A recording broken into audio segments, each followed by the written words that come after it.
একটা গাছ যেটা প্রতিনিয়ত নড়াচড়া করা হয় সেটা কিন্তু কখনো শক্ত হয় না। A tree that is moved often is futile. কথাটা একজন স্টোইক ফিলসফার, তার নাম সেনেকা। তার সেনেকা ওয়াজ এ রোমান ফিলসফার। সে একজন স্টোইক পার্সন ছিল, তার ফিলসফির স্কুল ছিল স্টোইসিজম, এবং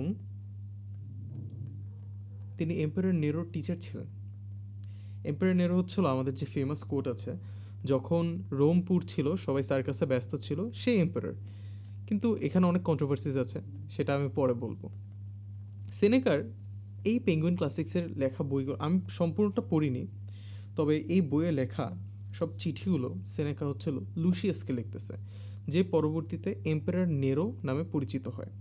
এবং প্রতিটা চিঠি আপনাকে ট্রিগার করবে একদম, বলতে পারেন আপনার যত ইনসিকিউরিটিস অ্যান্ড আপনি যত ভুলভাল কাজ করেন লাইফে, একদম ঠিক কাটা ঘায়ে নুন ঢেলে দেবে। সেনেকা এরকম স্ট্রেট ফরওয়ার্ড কথা লিখে এবং এরকম একজন স্ট্রেট ফরওয়ার্ড মানুষ ছিল। কেন আজকে আমি এই ভিডিওটা বানাচ্ছি?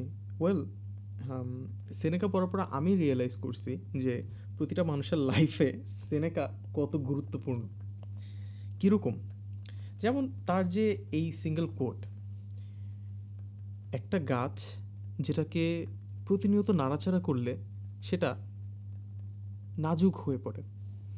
কথাটা ঠিক আছে, হ্যাঁ এরকম কথা বলে মানুষজন, বাট এটা এটা কিন্তু লাইফের সব ক্ষেত্রে অ্যাপ্লাই হয়। কীরকম?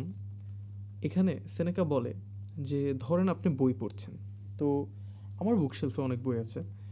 আমি যদি বুকশেলফ থেকে একসাথে 10টা বই বের করি, একটা ফিলোসফি, একটা হিস্ট্রি, একটা হ্যারি পটার, আরেকটা ধরেন অন্য একটা নভেল, সব যখন আমি একসাথে পড়বো, হ্যাঁ 2 পেজ এটা পড়তেছি, 2 পেজ আরেকটা পড়তেছি, একটা ভালো লাগতেছে আবার আরেকটা ভালো লাগতেছে না, ইটস নট গোনা ওয়ার্ক, এটা কাজ করবে না।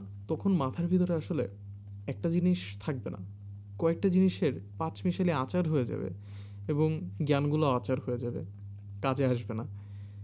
সেনেকা ঠিক এভাবে বলে যে আপনি যখন একটা অথারকে নিয়ে পড়তেছেন, সেই অথারটাকে নিয়ে পড়েন, বা আপনি যখন একটা বই পড়তেছেন তখন শুধু সেই বইটাই পড়েন।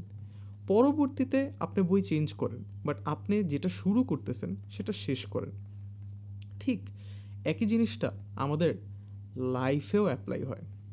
ফর ইনস্ট্যান্স, ধরেন ফ্রেন্ড সার্কেলের ব্যাপারটা হচ্ছিল, আপনার একটা ঘনিষ্ঠ ফ্রেন্ড সার্কেল আছে, আপনি তাদের সাথে থাকবেন এবং তাদের সাথে একটা গুড বন্ডিং হবে। বাট আরেকটা কোট আছে যে যে সবার বন্ধু সে কারো বন্ধুই না। তো আপনি যদি কনস্ট্যান্টলি আপনার ফ্রেন্ড সার্কেল সুইচ করতে থাকেন, যে আমি 10 দিন তার সাথে, 10 দিন তার সাথে, সবাই কিন্তু আপনার ফ্রেন্ড হবে না, বরঞ্চ এটা বলতে পারি কেউই কিন্তু আপনার ফ্রেন্ড হবে না। যদি লাইফের স্কিলের কথা চিন্তা করেন, স্কিলের কথা চিন্তা করলে ধরেন আপনি ক্রিকেট শিখতেছেন, আবার অ্যাট দ্য সেম টাইম আপনি গিটার বাজানো শিখতেছেন, কোনটা করবেন? আপনি 5 দিন গিটার বাজিয়ে যদি 10 দিন ক্রিকেট খেলেন, দুইটার একটাও ভালো করবেন না। হয়তো ক্রিকেটটা মাসল মেমোরিতে চলে আসে, বাট কোনোটাই মানে প্রোগ্রেসিভলি আগাবে না।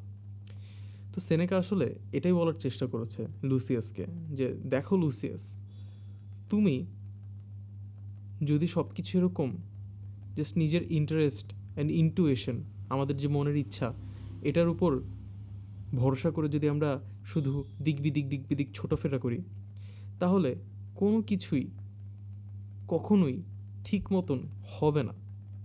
এবং তার জন্য আমাদের স্টেডি হওয়া শেখা উচিত। আমরা সবাই একটা ফেবল পড়েছি, যেটা হচ্ছিল হেয়ার অ্যান্ড দ্য টর্টয়েস। খুব সম্ভবত এটা এসপের লেখা। তিনিও একজন গ্রিক ফেবলিস্ট ছিলেন, ফেবলিস্টই বলে। তো সেখানে আমরা পড়েছি না যে slow and steady wins the race. তো স্লো হওয়াটা নেসেসারি না সবসময়, কিন্তু স্টেডি হওয়াটা নেসেসারি। তাই আজকে আমার কাছে মনে হলো যে আমার এটা শেয়ার করা উচিত, অ্যান্ড এটা নিয়ে হয়তো ফিউচারে আরও কথা বলা হবে, তাই ভিডিওটা বানানো, unplanned, but thank you. I hope you see you again.